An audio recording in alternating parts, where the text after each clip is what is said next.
Hello, hello, hello. This is Tez of the Unknown, and I wanted to discuss a topic that's been on my mind for the past few days. I've been sitting on it, so here we go. Dallas Cowboys, where no news never happens, and small news is big news. So, if you've been living under a rock, here it is. Here's the gist. Demarcus Lawerence, no longer a Dallas Cowboy after 11 years, goes to Seattle, gets big money, has an interview with a guy from Seattle, where they usually do for guys who who come to a team, who come to a new team. Pretty much ask about the old team. Demarcus Lawrence kind of basically puts it out there. Well, Dallas is my home. I have family and friends there. It'll always be home. But I know for sure that I'm never going to win a Super Bowl there. Everything was fine until he said that. So, of course, Micah Parsons uh, responds to that saying, "This is some, this is what envy and rejection looks like. This is some clown crap." Or I'll just say clown behavior because I'm cleaning it up a bit. So then Demarcus Lawrence, not letting that go, goes and says, "Well, if you have done more winning than tweeting, I would still be there." Then, of course, it's everywhere. The sports world's talking about it, blowing it up all over the sports radios and sports talk shows on TV, like First Take and Get Up and uh, Manuel Acho and his crew, Rich Eisen. It's everywhere. So my opinion on it and what they've been saying has been almost a split. But the the thing I agree with that some of them were saying was that they're both right and they both can be wrong. Demarcus Lawrence should have kept his mouth shut. That is something he should have kept to himself. Now he could have said, "Well, I have a better chance of winning here than there." Now, obviously, that would have kind of been like, okay, that was a little, wasn't too bad. Would have brushed that off. But the fact that he said, "I'm never gonna win there," that mean, and it's implying that, and again, he's not wrong. The Cowboys culture is kind of trash right now in the sense of what's more important, brand exposure or winning, and that's just because of the circus that Jerry Jones and his family, uh, or Stephen Jones, has created. But it was something that he shouldn't have said. Now, if he just meant to take a shot at the franchise or more like the Joneses, okay, I understand that because they were the ones that let you go. You were salty about it. You, but I don't. But un, unintentionally or not, or intentionally or not, he took a shot at his former teammates, basically implying that they'll never be good enough to win a Super Bowl. And that was something that was a very not so classy comment and thing he should have said. Now, whether that's again, not saying he's not true, not saying that there's no truth in there in what he said, but it's just him saying it out there like that. That was the problem. So then Micah Parsons responds, and that's a whole nother thing because it's something that Micah Parsons, again, he should have let it roll off his back, not even paying any attention to it. But he did, and that's kind of been the problem with Micah Parsons. According to everyone else out there, saying it's because he does too much podcasting, does too much tweeting, he doesn't really focus on winning. I don't believe that to be true, But here's the thing. It's like the Draymond Green situation. You can win championships and then you can have a podcast. Nobody can tell you what to do after that because you won championships. But Michael Parsons is in that Paul George situation where you're still an active player. You haven't won a championship. You keep falling short of it, and yet you make content, podcast content, instead of trying to focus and win more games. Now, this is a free country. You can do what you want. You, but it just looks bad when you haven't won a championship and yet you're doing more and more of these things rather than focus on winning. That's been the problem right there. For me, I don't necessarily have a problem with it. And I don't even have a problem with Micah Parsons clapping back.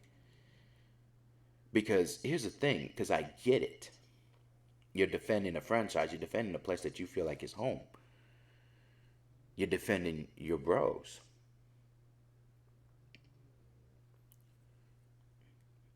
You're defending your reputation too, because essentially Demarcus Lawerence, what he said, hit them. Hit them. It was a cheap shot on the way out. And you're not even there, and he's not even there anymore. So they can't even have face to face. And it's something that you can tell because the rest of his team goes and they respond. And I'm gonna pull up some of these little tweets right now.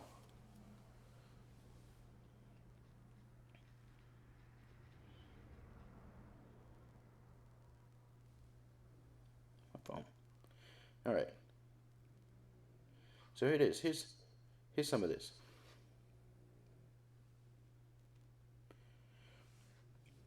OC Odigazua says, "Bury the dead and feed the living." Demarion Overshown, Cowboys versus everybody. Sam Williams, hashtag my turn. And a deleted tweet by Trayvon Diggs basically saying that you can't even feud something about you can't even feud with someone that you know what, I'm gonna pull it up right now because I really don't want to mess that one up. See if I can find it on here real quick.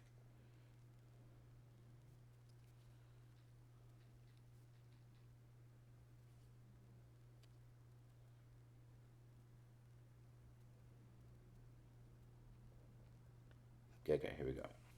Trayvon Diggs goes in his now deleted tweet, "Can't go to war with somebody who really be hating on you," which is facts, and it's one of the reasons why I don't blame them for defending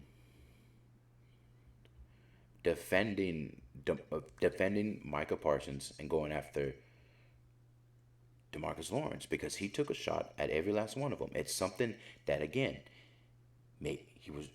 It's just truth. There's truth in there. You can't really dispute it because of the way things have been going. Us Cowboy fans know. But it's something he should have kept to himself. You're already out the door. There was no need to take a shot. But you decided to.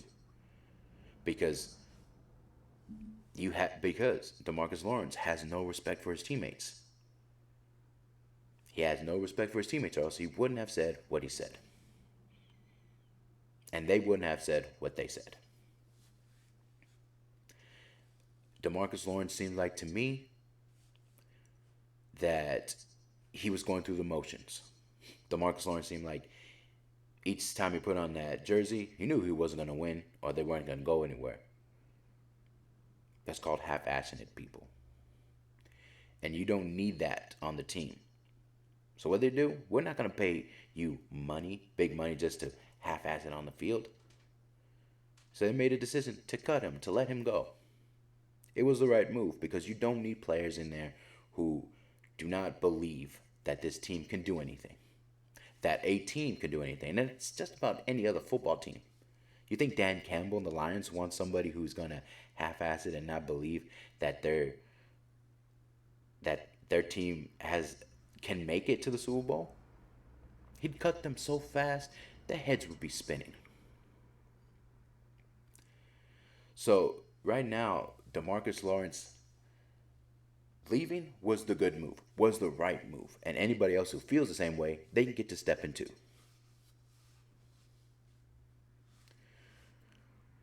So for me, both things can be right and both things can be wrong. Do I think Micah Parsons should have been quiet? Yes. Just go about your business. But that's not who Micah Parsons is. That's not who he is. But I am kind of, but so for defending his team, I'm not even mad at that. It's like, don't you want guys who want to defend their team, their franchise like that? I mean, I know I would. So I don't, even though he could be slightly wrong about responding to Demarcus Lawrence and not letting it go, I have zero problem with him responding the way that he does.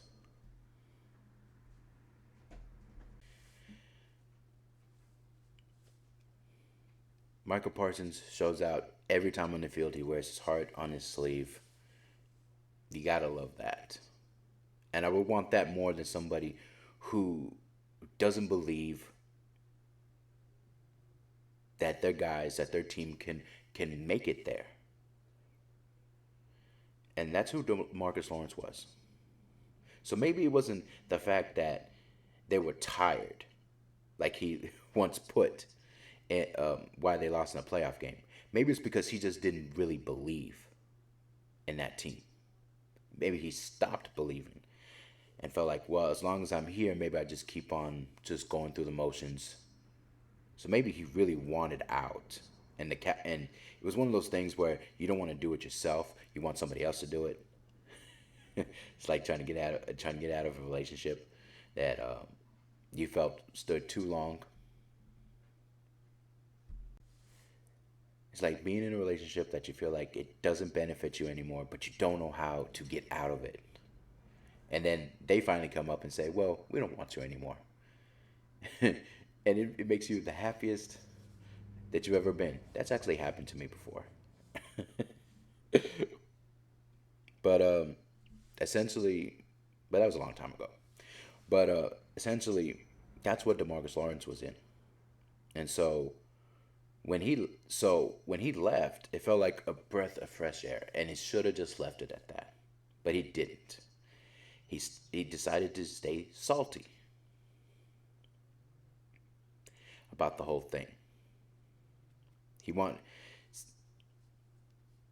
and that's just the problem with the whole thing. It's just like none of this would be happening if Demarcus Lawrence just kept his mouth shut. Whether he was speaking the truth or not, it is something that he should have kept his mouth shut about.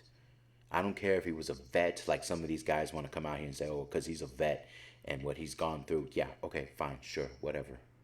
I don't care if he was a vet or if he was just barely his first few days of being there. I don't care. It was something that he should have just kept to himself, but he didn't. And he opened up Pandora's box, and what he got was Michael Parsons clapping back, then he clapped back, and then the rest of his teammates clapped back against him. So,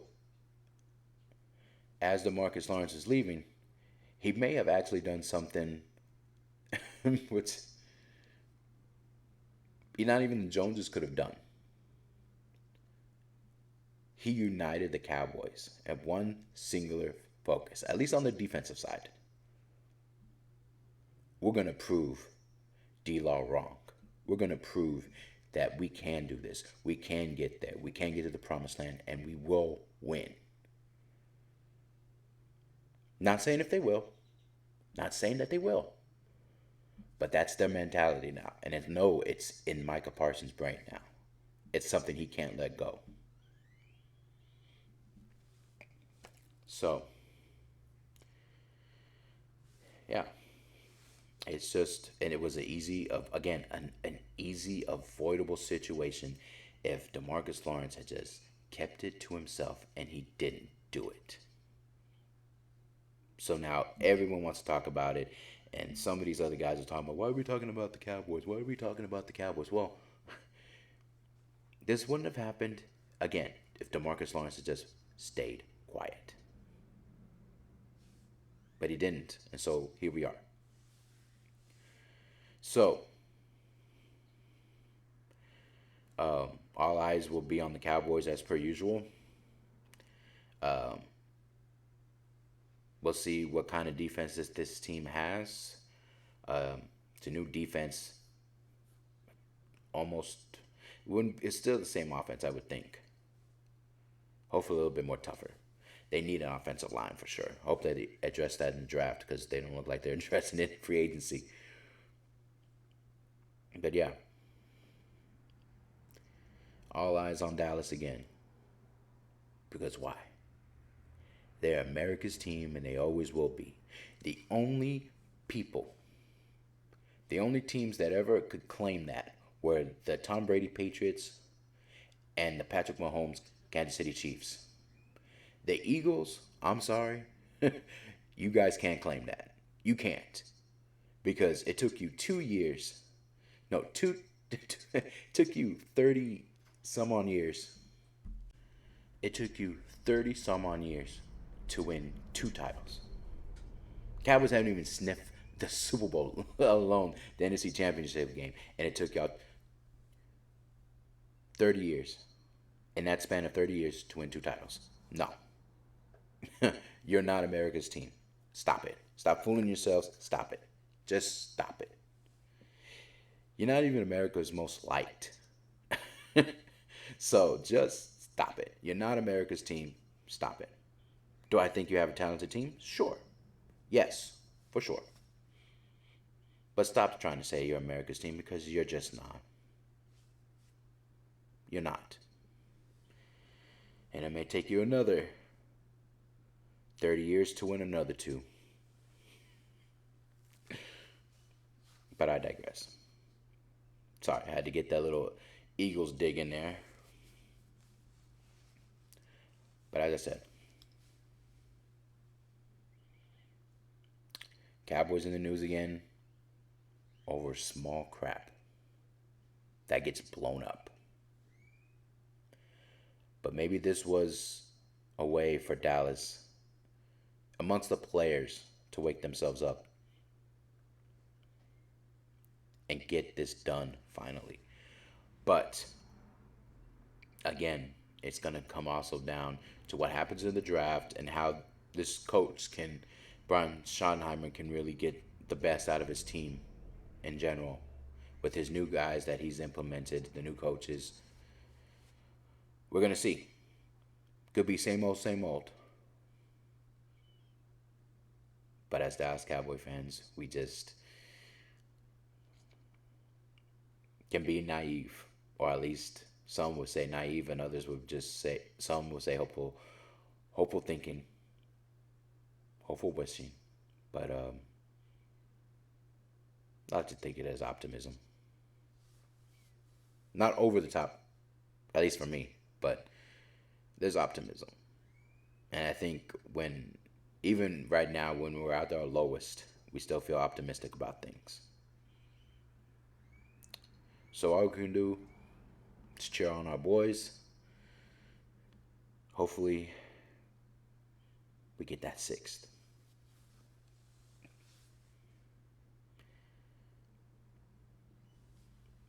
Prove everybody wrong.